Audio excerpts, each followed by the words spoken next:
we get in the world's finest. I repeat, we get in the world's finest. Welcome to Real Anarchy, guys. Make sure to hit like, subscribe, leave a comment in the comment section. Let me know what you guys think about all the news that were dropped last week during James Gunn meeting with the press. And the way that I'm going to do this video is I'm going to give you a list of all the things that were discussed. And at the end, I'm going to quote a couple of things that they said and also give you my 2 cents on exactly what I think is going to happen with this DCU moving forward and the changes that are happening. So make sure to stay all the way to the end so you can hear my thoughts. All right, guys. One of the things that we lacked on the previous regime was transparency. Therefore, an honest and open approach to what's happening in the DCU is a welcome breath of fresh air. We need clear communication with projects if they have been delayed, which are moving forward. Any of these changes are impacting the overall plan. Okay, so they mentioned that they initially laid out a 6-year plan, but it's important to remember that they have already been working on these current projects for the last 2 years. Therefore, the overall vision extends into 8 to 9 year plan, factoring the groundwork that they already laid out. So let's talk about all the things that they're going to do per year. So they decided they're going to do 2 movies per year, 2 live action HBO Max shows per year, 2 animated projects per year, and 1 video game per year. I don't think the video game thing is going to happen. So let's talk about the DCU projects. Clayface is confirmed as part of the DCU and it's going to be an origin story. The dynamic duo, it's unclear if it's going to be officially part of the DCU or not. The Lantern show will be an 8 episode and it could be a concurrent series. So it means that we could get a 2nd season. Kyle Chandler could actually be still there because we are kind of assuming that he's going to... Supergirl will have a science fiction tone to it. Peacemaker season 2 is focused more on Chris Smith, aka Peacemaker personal life. Superman, Gunn confirmed that it's not an ensemble film. The priority is focused on Superman, Lois, and Lex Luthor. As far as the Batman, the Brave and the Bold, a new DCU Batman will be introduced eventually. Paradise Lost, which I thought they weren't going to say anything about it, is still in development. Booster Girl is moving forward strongly, but no showrunner. I think they had a showrunner, but the guy who was associated with the show kind of got cold feet and walked away. As far as the authority is facing some setback and is currently on the back burner. And that one kind of stung a little because I really wanted to see that movie. And when they say this in the back burner, it's not likely that we're going to see that movie. I think we're going to get to see characters from the authority, but the authority movie probably not going to see the day of light. Or light of day. As far as Waller, I was told that this is not going to happen personally, and I don't think we're going to see the Waller show. We're going to see Amanda Waller in the DC universe, but as far as the series, I think it's going to be in development hell forever, and we're not going to see the light of day. As far as Swamp Thing, the director James Mangold is currently working on another project, but is expected to return. I don't believe that's going to happen. If that man makes a banger of a Star Wars movie, this is not going to let him go. They're just going to continue to make movies with him, and we could forget about the Swamp Thing film. As far as anything in the Elseworlds universe, Matt Reeves' Batman universe includes the Batman trilogy. They call it a trilogy, yeah. In the Penguin series, but in a separate DCU universe, Robert Pattinson is not part of the DCU. They make it abundantly clear again. But there's people out there that still felt that the answer was very ambiguous. So it's kind of leaving the door open for Robert Pattinson to find his way to the DCU. I still don't believe that's going to happen. As far as casting the new characters, Jason Momoa, you guys already know, he's Lobo. Momoa is enthusiastic about the role from the start. And we knew this because we've seen that video already. As far as the rumor of Deathstroke and Bane, or Bane and Deathstroke, Matt Orton, who wrote 1 episode of Moon Knight, is writing the film right now as we speak. As far as Sergeant Rock, Daniel Craig was never attached. He's just friends with the director. But it was said that the writer, Justin Kurisi, I know I'm going to get a lot of help for that because I couldn't pronounce his name.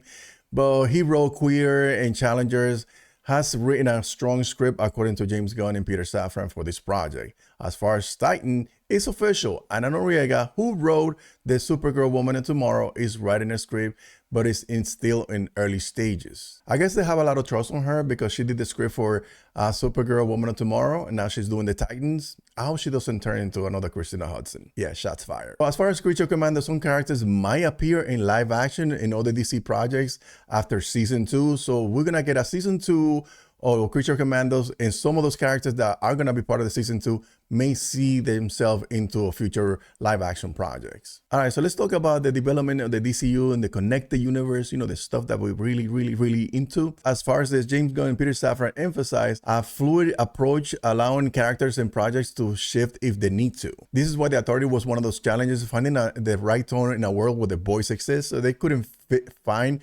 something that felt different and fresh from what the boys are already doing. As far as the DCU projects, they will not be family friendly. For example, Creature Commandos is not for kids. And they already announced a couple other shows soon or animated series like My Adventures with Green Lantern. That might be kids friendly, but it's not going to be part of the main continuity of the DCU, rather an Elseworld animated show. They talk about Superman reshoots, but it's not really reshoots. It's more like additional photography. Maybe they do some minor shots, but nothing major, according to James Gunn.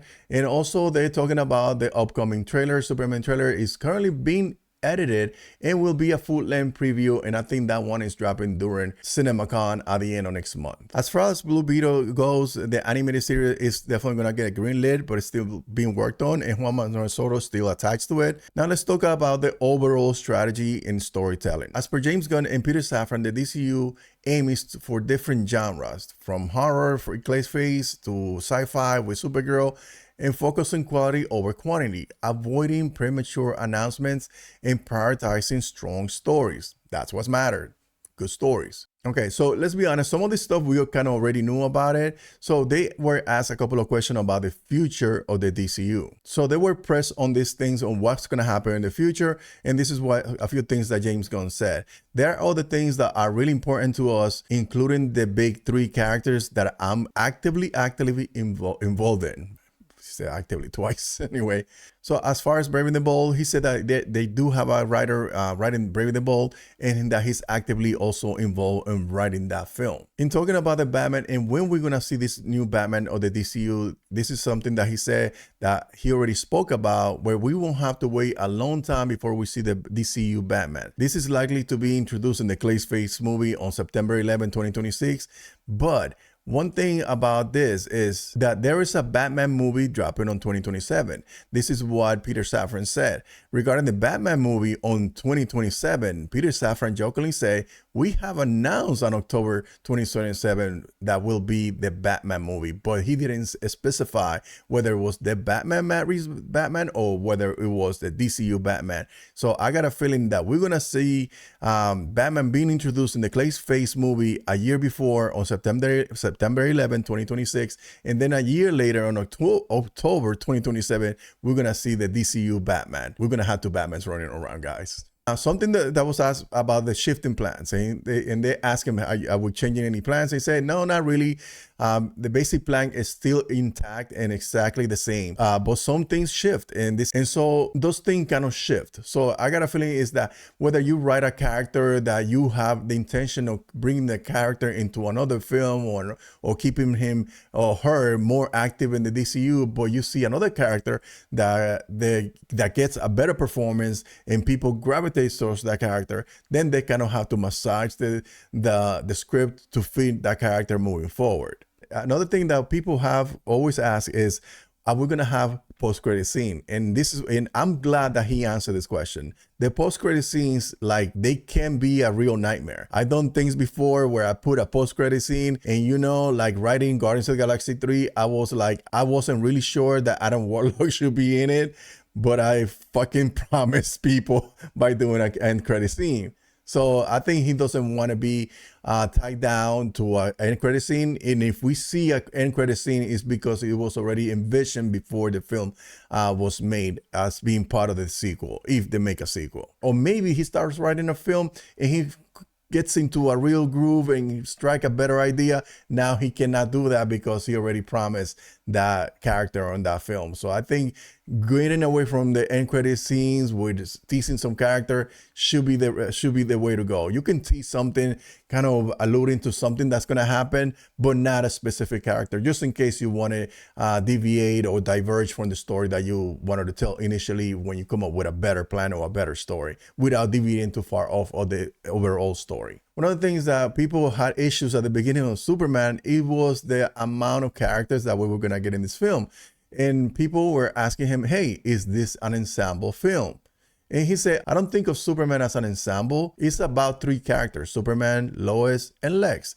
These are the characters. Everybody else just plays a part in the story. Every single frame of the movie is about Superman's story. Like it's about a personal journey and it's in a Guardians of the Galaxy type of film. So that's pretty much it.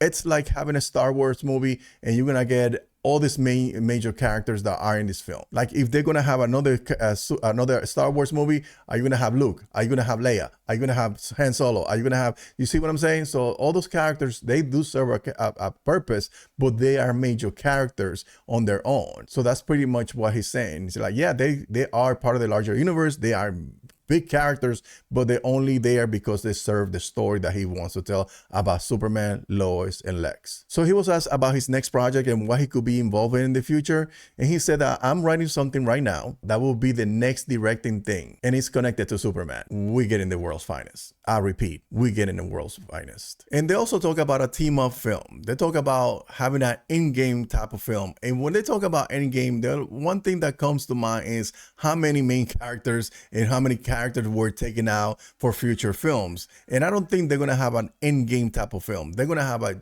Justice League film, whether it's Justice League of America or Justice League International or an amalgamation of that. But it's going to be a Justice League movie where they all going to come together and fight this one giant threat. I think they are building up to that. And one thing is that people would like to compare this to Marvel. Marvel didn't have that plan from inception. Marvel did their thing and they saw that it was working. They kept going. They never gave up. And then they decided to do the Endgame, the Infinity War, and Endgame film. But this is inherently crafted from the ground up to have that end level event at the end of the 6-year plan or the 8-year plan. So we're going to get to see a Justice League where they all come together and fight this last threat. I don't think it's gonna be Darkseid. I think it's still gonna be the center, but if you think it's somebody else, leave me a comment in the comment section. Let me know. I know this was a very long video. Hopefully you enjoy it. Make sure to leave a comment in the comment section. Share this content with everybody. Hit that like thumbs up. Until next time, guys, I'm exhausted. Till next time, peace. Never let your nerd die.